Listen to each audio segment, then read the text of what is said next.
Meu nome é Fernando Faria de Barros, eu tenho 63 anos e trabalho no cartório. Sr. Fernando, há quanto tempo o senhor frequenta a paróquia e como que surgiu a paróquia na vida do senhor? Eu frequento aqui a Maricela desde 1986. Vamos dizer assim, eu apareci por aqui depois que eu fui convidado a fazer um encontro de casais aqui da paróquia. Aí em 86, em agosto mais ou menos, eu vim daqui para frente até hoje. Certo. E qual que é a sua função atual na paróquia? Nenhuma. Eu só tenho o Ministério de Música na missa de 7h30 da noite do domingo. E faz tempo que o senhor frequenta esse Ministério de Música, participa? Como que foi? Como surgiu também? Eu sempre fui ligado na paróquia com a música, né? Que eu vim, desde 86 eu toco nessa missa aí das 7h30 da noite. E por ser músico, né? Eu tive várias funções aqui dentro da paróquia na área de música, no acampamento, grupo de oração, e retiros, né? Sempre fui ligado à música mesmo, durante esse período todo. E até os dias atuais o senhor participa? Até hoje eu estou tocando nessa missa aí. Na realidade, quando nós chegamos em 86, nós tínhamos como pároco o Padre Aurélio. O Padre Aurélio é uma pessoa doente, né? Tinha alguns problemas de depressão, então tinha cheio de altos e baixos, e a paróquia em si não tinha muita atividade. Tinha o básico que era catequese, né? E quando foi em 93, nós sentamos com ele, como a gente já tinha uma certa liderança aqui na paróquia, e falamos questionamos ele que a paróquia precisava de um novo revivamento, né? Porque estava muito aquele batidão de sempre. Aí o Padre Aurélio descobriu um curso que era na época era Projeto da Evangelização 2000. E nós destacamos algumas pessoas para fazer aqui na paróquia. Aí trouxemos o curso para cá. E dentro do curso tinha todos esses cursos que ainda tem até hoje, que é evangelização, estratégia de Paulo, discipulado, acampamento, e integrava aquele curso na época. E aí foi cada um tomando o seu segmento. Nós formamos um grupo para dar esse início, né? Grupo de casais. No início eram cinco ou seis casais. Depois nós distribuímos cada casal com um curso, né? Era para coordenar um curso. E sempre quando era para dar formação para as pessoas envolvidas, a gente se reunia, os cinco, para dar formação. E assim é até hoje, né? Porque os cursos ainda tem até hoje aí andando. Certo. Nesse todo o tempo o senhor foi coordenador, né? Chegou a ser coordenador desse grupo. Eu queria que você falasse o tanto de tempo que você ficou como coordenador e se existe alguma história que te marcou nesses anos trabalhando nesse grupo de casais. Na realidade, esses cursos deu um revivamento na paróquia, né? Tanto que nós precisamos até derrubar a igreja velha e construir uma igreja nova, de tanta gente que foram vindo para cá. E isso foi uma necessidade real mesmo, né? E a paróquia não comportava mais, a igreja não comportava mais o volume de gente que frequentava. Como o nosso trabalho inicial foi com os jovens, né, com os acampamentos, nós tínhamos um trabalho já específico com os jovens. Aqueles jovens envolvidos com droga, nós procuramos dar um tratamento diferenciado para eles. Inclusive na minha casa, no início, a gente não tinha um local ainda para conversar com eles, dar alguma informação. Eu sempre levava para casa, né? E depois nós sentimos a necessidade de fundar a PREV, que tem até hoje também, né? Para poder dar um respaldo no tratamento deles. No início a gente mandava para Maringá, os jovens mais graves, né? Envolvidos com drogas mais graves. E depois que nós conseguimos construir a fazenda aí de recuperação, começamos a dar assistência para eles aí. Eu lembro que, na época, como a gente se envolveu demais com os jovens, nós sofríamos no início ameaças de pessoas ligadas ao tráfico, né? As pessoas que vinham aqui no grupo de oração para poder recrutar essa galera da droga aí, né? Então foi um trabalho assim, muito difícil no início, mas no fim deu tudo certo, porque nós pegamos a metodologia lá da Fazenda de Maringá para aplicar aqui, e uma metodologia que já vinha dando certo lá e começou a ter sucesso aqui também. E aí eu lembro que até eu faço uma brincadeira não, eu comento assim que a minha casa era tão envolvida com os jovens que teve um ano lá que eu troquei o forro do sofá acho que 3 vezes no ano. E tanta gente que tinha envolvido lá em casa, porque os meus filhos eram mais ou menos da idade deles, né? E então depois a equipe do pessoal que foram trabalhando com os jovens, recebia formação lá dentro de casa, né? E com a equipe nossa, claro.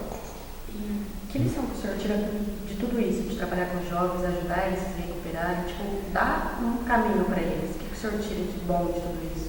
Eu vejo assim, que tem muita gente, né, que encontrou o caminho, né, que teve aquele seu encontro pessoal com Deus, por causa de todo esse trabalho da equipe lá de trás, né? Eu vejo hoje tem tantos casais, tantos jovens que ainda frequentam a paróquia, que tem alguma atividade, né, fixa aqui dentro, que renasceu de lá, né? Então a gente fica muito satisfeito, porque essa é a nossa missão mesmo, né, de discípulo e de apóstolo, né? O Padre Aurélio, apesar de ser um padre velho, assim, de idade, vamos dizer assim, ele era um padre de cabeça aberta, sabe? Tanto que ele deu essas aberturas para a gente introduzir todo esse trabalho, que era praticamente uma revolução que aconteceu nessa paróquia, né? E ele deu todo o respaldo, e nós nunca fizemos nada sem também ter a orientação dele, né? E sempre respeitamos essa questão do sacerdócio dele e do pároco aqui da paróquia. É claro que no início a gente deu uma nova estrutura para a paróquia em termos de administração também, né? Que não tinha, era tudo por conta dele, né? A gente montou uma equipe para cuidar da administração da paróquia, porque por necessidade também, como a paróquia ia crescendo, nós tivemos que cuidar desse aspecto também. Só que a gente não concentrava tudo em nós vimos o problema e arrumava as pessoas para cuidar daquele setor, né? E a paróquia cresceu do jeito que cresceu. E ele sempre deu força para a gente de buscar formação fora, né? Eu lembro que quando nós fomos buscar a primeira equipe do acampamento juvenil, nós fizemos uma vaquinha entre nós aí para pagar a viagem do pessoal que foram lá para o Rio de Janeiro, né? 3, 4, 5 pessoas que foram buscar a metodologia lá para a gente aplicar aqui. E eu lembro também que quando nós começamos a surgir começou a surgir esses problemas dos jovens com a droga, nós tínhamos necessidade de ter um profissional, né, psicólogo, coisa desse tipo. Aí nós arrumamos um psicólogo paroquiano, fomos buscar formação fora, nós fomos descobrindo pela internet, né? Mandamos esse pessoal para ter esse tratamento específico do caso que nós estamos enfrentando naquele período lá. Então toda essa preocupação a gente tinha, mas sempre no trabalho em equipe, né? Era 5 casais que subdividiam em outros grupos e a paróquia ia andando assim. No decorrer das entrevistas, né, todo mundo diz a mesma coisa, né? Que graças à abertura do Padre Aurélio, a comunidade é o que ela é hoje. Assim, na sua opinião, qual que é o maior legado que ele deixa para a comunidade? O Padre Aurélio sempre teve uma visão de que o leigo tinha que ter uma função específica, não só na vida do dia a dia, como dentro da paróquia. E ele sozinho não conseguia tocar essa paróquia. E nós, pelo fato dele ser uma pessoa muito aberta, nós unimos as forças, né? Nós com o grupo, nós conseguimos dar toda uma estrutura para que ele pudesse fazer o trabalho de pároco, né? E ser o nosso, como é que fala, nosso diretor espiritual. É porque ele tinha, com toda a dificuldade dele, de saúde e tudo, ele vinha, ele dava aula de catequese para nós à noite, pelo menos uma vez por semana. Não era assim assíduo nisso, mas ele fazia questão de, quando ele estivesse bem, ele vinha para dar formação para a gente. Então, ele tinha toda a preocupação com a paróquia num todo. E ele sempre foi, embora com as dificuldades, ele sempre teve aquela preocupação em todos os sentidos aqui dentro da paróquia. Então, a gente tinha, como eu ligado ao ministério, o Padre Aurélio era muito ligado à música também. Ele tinha a formação musical do tempo do seminário. Então, ele era muito rigoroso com a parte litúrgica das missas. E como eu, por exemplo, tocava em todas as missas lá no início, né? Só não tocava na missa das crianças da catequese, mas no resto das missas que tinha na paróquia era eu que tocava. Então eu tinha uma ligação muito grande com ele em relação à música, porque ele escolhia as músicas, ele tirava as partituras e a gente ensaiava o grupo para cantar. E ele, além disso, é aquilo que eu já falei antes, ele tinha a preocupação de dar a formação para nós que estávamos de frente, né? Formação bíblica, né? E nós tínhamos uma aula com ele uma vez por semana e ele, depois quando nós introduzimos os cursos, ele vinha, todos os cursos ele vinha para acompanhar, né? Até no horário dele, porque ele não ficava o tempo todo, mas ele vinha todos os dias para acompanhar. E nós nunca tivemos nenhum problema com ele de ele não concordar com aquilo que a gente vinha fazendo, porque ele sempre confiou no trabalho da gente. Eu me recordo que quando ele fez, acho que 50 anos, não sei se era de sacerdócio ou se era de paróquia, não sei, que foi uma comemoração especial. E nós fizemos até uma festa aqui no salão para ele, e ele cantou umas músicas aí muito legal. Assim. Preparou um grupo para tocar para ele cantou música, não sei se é em hebraico, que jeito que era, porque ele cantava de qualquer jeito, ele era fera. A evangelização dos 2000 surgiu daquela necessidade que nós levamos para o Padre Aurélio, que nós estávamos sentindo falta de algo mais dentro dessa paróquia, né? E nós tínhamos aquele trabalho braçal, mas não tinha o espiritual. E o Padre Aurélio descobriu esse curso de evangelização através do Astromar, que era paroquiano da Santa Rita. E como ele morava aqui na nossa paróquia, nós fizemos contato com ele. Ele veio aqui num dia, numa missa à noite, explicou o que era o projeto, nós se interessamos por eles. Aí nós conseguimos fazer o Astromar, passar o curso para o nosso grupo pequeno, e dali nós expandimos, né? Nós começamos a fazer os cursos do projeto de evangelização a nível diocesano. Então a gente convidava as outras paróquias aqui da cidade, da região, de mandar cada curso 5 pessoas, 10 pessoas, para a gente expandir, né? E aí nós fomos formando células, vamos dizer assim, nas outras paróquias. Então aí a diocese cresceu junto, né? E a mesma coisa com os acampamentos, né? Trouxemos o pessoal para fazer o acampamento, depois esse acampamento já foi para Assis, já foi para Bernardo, Epitácio, já foi para qualquer lugar. E porque a gente tinha essa preocupação de fazer a coisa fluir, né? O senhor estava na primeira equipe de acampamento em 1993, correto? Sim. Eu queria que você falasse um pouquinho como que aconteceu esse acampamento.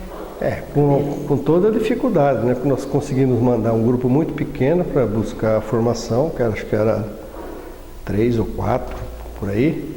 Aí trouxemos um pessoal do Rio de Janeiro, né, que já estava caminhando já há mais tempo, e formamos uma equipe mista.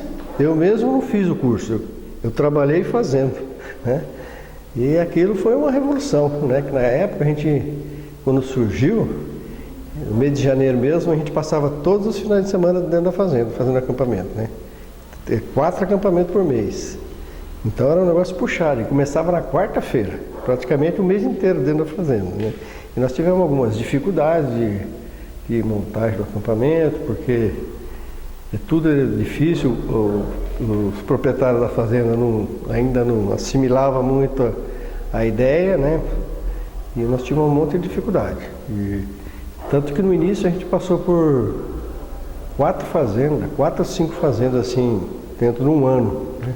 Faz uma aqui, outra ali, outra ali, outra ali, para poder atender a demanda a demanda dos jovens que vinham comparecendo. Interessante que o objetivo do projeto da Evangelização 2000 era entregar no ano 2000 um mundo mais evangelizado. Esse era o objetivo do projeto. Tanto que ele vinha com o primeiro curso, né, aquele que puxava a fila, que é o de evangelização, que era dar formação para que o pessoal visitasse as famílias nas cidades, né? Então, na medida que nós fomos formando os alunos, a gente espalhava aí para a diocese. Aí, no ano de 2000, quando completou o ciclo, né, nós fizemos um grande evento lá no Rancho Quarto de Milha, né? Aí a diocese inteira. Trouxemos alguns padres que na época eram padres vamos dizer assim, que cantavam, né? Tipo o Padre Zeca do Rio de Janeiro, vários outros padres que estavam envolvidos com o trabalho. Então foi uma festa enorme lá no Rancho Quarto de Milha. Chegamos a lotar aquele negócio lá para você ter uma ideia de como foi.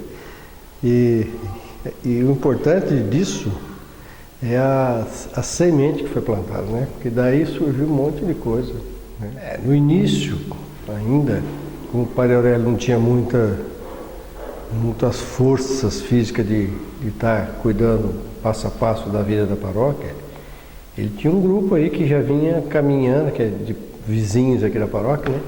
Que vinha empurrando isso aqui do jeito que dava, né? São pessoas abnegadas, são pessoas que deram todo o seu apoio para a construção da primeira fase aí do salão, né? Do salão paroquial, da igreja, que é depois da igreja de madeira.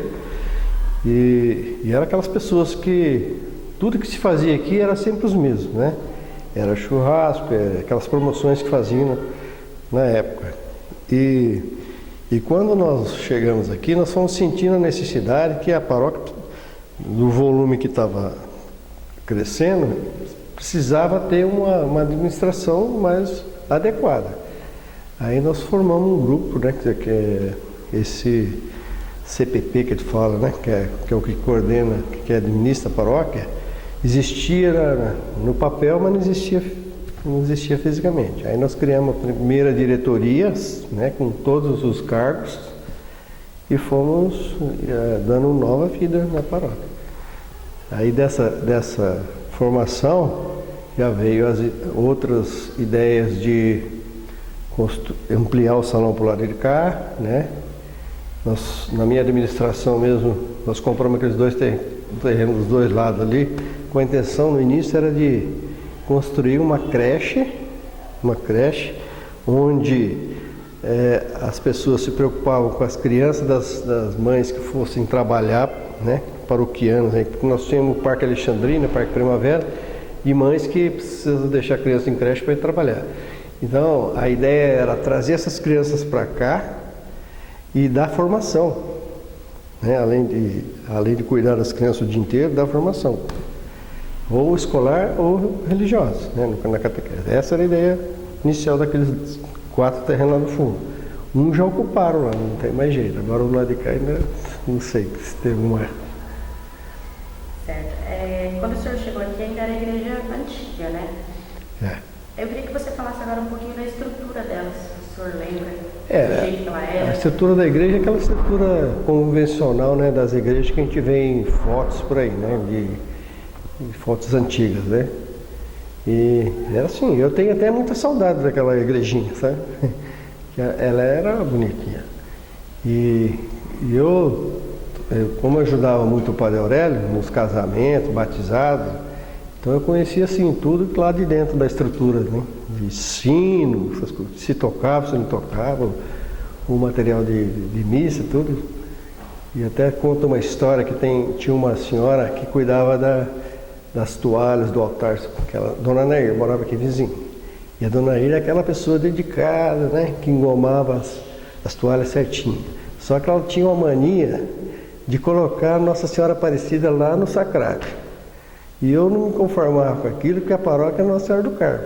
Então ela ia de manhã, colocava Nossa Senhora Aparecida, eu ia lá, tirava e punha Nossa Senhora do Carmo. Então, Eu sempre brincava com ela a respeito disso, né? Não era nada assim. Porque eu falava para ela, dona Nair, aqui a nossa padroeira é Nossa Senhora do Carmo, por que a senhora insiste que Nossa Senhora Aparecida? E eu, quando ela ia ver, a Nossa Senhora Aparecida dela já estava guardada lá. Foi um caso interessante isso aí. O senhor participou do processo da construção da Igreja Nova? Sim. Porque agora que você comentasse um pouquinho sobre isso. Então, nessa época... surgiu toda essa vontade de construir uma igreja nova, como a comunidade reagiu? Porque, tipo, demoliu uma, construiu outra, tipo, a comunidade deve ter... Nessa época, eu era o presidente do CPP, que é a equipe que coordenava. E nós tínhamos ainda o trabalho de cuidar de todos os acampamentos. Na época a gente coordenava todos, né? Além dos cursos todos. E a paróquia foi crescendo num tanto que não tinha mais como a igreja velha suportar o volume, né? Tanto que nas missas mais frequentadas dos jovens, por exemplo, ou das 7h30 da noite do domingo, ficava muita gente lá fora, né? E a gente sempre teve essa preocupação. E nós, no início, nós tínhamos ideia de construir a igreja nova, mas tivemos resistência do pessoal da velha guarda, os vizinhos, que ajudaram a crescer, de construir aquela igreja, e que era contra isso aí, né? Mas eles foram acabando entendendo que não tinha mais como manter aquela igreja sem... E outra, a igreja, como era uma construção muito antiga, tinha muitos problemas de vazamento, na época de chuva, né? E infiltrações de todo lado, e tinha que mesmo tomar alguma providência. Aí nós tivemos a ideia de construir a igreja nova, fomos buscar o apoio do Paulo Lima e do professor Agripino, que gentilmente ofereceu o projeto, né? E os engenheiros paroquianos cuidaram da parte profissional, né, deles, na área deles. E nós fomos montando as equipes para ir fazendo arrecadações. Naquela época nós lançamos a primeira campanha do tijolinho, né? Nós fizemos um desenho aqui no fundo do salão, pintado, e uma parede de tijolos à vista, né? E vendemos os tijolos para as pessoas. Então, aquela pessoa que comprava um tijolo tinha um compromisso mensal de pagar uma mensalidade para ajudar na construção. E aí veio festa de nações, que até então não tinha, né? E foram surgindo outras promoções para poder construir. Tivemos também no final, no acabamento, que é a parte mais cara, o apoio ainda do Paulo Lima e do professor Agripino. E nós tivemos apoio também do pessoal da usina Alto Alegre também, né? Então nós conseguimos terminar a igreja em pouco tempo. A construção, ela demorou 4 anos aproximados. E um custo muito alto, né? Na parte final dela foi mais lenta, né? Mesmo porque o pessoal já estava cansado também de ajudar. Então a gente ia tocando de acordo com as festas das nações, né? E durante esses 4 anos que foi a construção, as missas aconteciam aonde? Como que continua a igreja? Quando foi decidimos para derrubar a igreja velha, nós trouxemos todo as coisas dos bancos, as coisas da igreja, tudo aqui para o salão, né? Nós adaptamos o salão para isso. E até aconteceu um fato interessante, que quando nós limpamos toda a estrutura lá da igreja, nessa mudança, o Mário Zanuto, que era o coordenador do João, ele inventou de fazer uma atividade de despedida da igreja, juntou os jovens para pichar a igreja, né? Fez uma brincadeira com os jovens. Então tem jovens que subiram lá em cima na torre para pichar. E no outro dia foi um protesto geral aqui da velha guarda, porque a molecada pintou a igreja inteira. Então foi um negócio interessante também que aconteceu na época. Sofrido, porque o pessoal reclamou. E nós tivemos também dois problemas também na demolição, que foi uma a mudança dos restos mortais do padre João Salgari, que estava aí dentro, né? Que o pessoal não queria tirar ele daí. E a outra é que no fundo do altar tinha um painel de pastilhas que tinha um desenho daquele seu Botoso que pintou a catedral, né? Que o pessoal também até tentou recuperar ele na hora de demolir para a gente poder reaplicá-la, mas acabou não dando certo. E são coisas que o pessoal da velha guarda se preocupava. No fim, o padre João Salgari acabou indo lá pro cemitério mesmo, né? Mas foi a árdua reclamação do povo aí. Bom, o que eu vejo assim de fruto mesmo desse período, esse revivamento que a paróquia tem. Quem viveu lá atrás, em 1986, quando eu cheguei aqui, que via aquela comunidade, daquele batidão de sempre, nada de diferente, não tinha formação nenhuma, né? Simplesmente a gente cumpria nosso compromisso dominical, né, Divina Missa, e voltava para casa, e mais nada. E depois o que virou, né, com o trabalho, né, a revolução que isso teve, ao ponto da gente ter que montar duas fazendas de recuperação, né, e fazer a igreja nova, e fazer a fazenda onde hoje realiza os acampamentos, né. Para chegar até aí foi um trabalho muito árduo. O que a paróquia Nossa Senhora do Carmo representa na vida do senhor? A paróquia representa tudo, porque eu até chegar aqui eu já tinha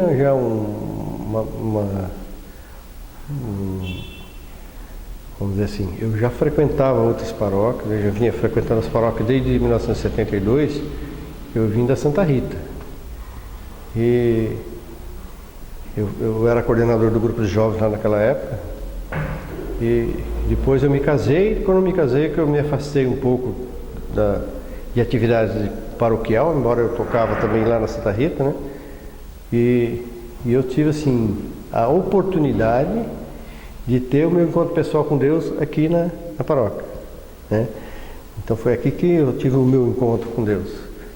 E isso aí significa muito, tanto que eu tive uns reversos na vida aí nesse período, e eu não deixei me abater e estou firme até hoje aqui, né? Tem gente até que não sabe como é que ainda resistir tudo que aconteceu na minha vida e está aqui até hoje, né? Mas eu devo muito a essa paróquia, devo muito. E se fosse para resumir essa paróquia em uma palavra, qual seria essa palavra? Seriam muitas palavras, né? Porque seria muitos, com certeza. Mas acho que fraternidade, né? Porque a gente vê assim que o trabalho não aconteceu por causa de mim, né? Foi um trabalho de todo um grupo, né? Que foram criando os outros grupos, e a paróquia até hoje está aí, firme e forte.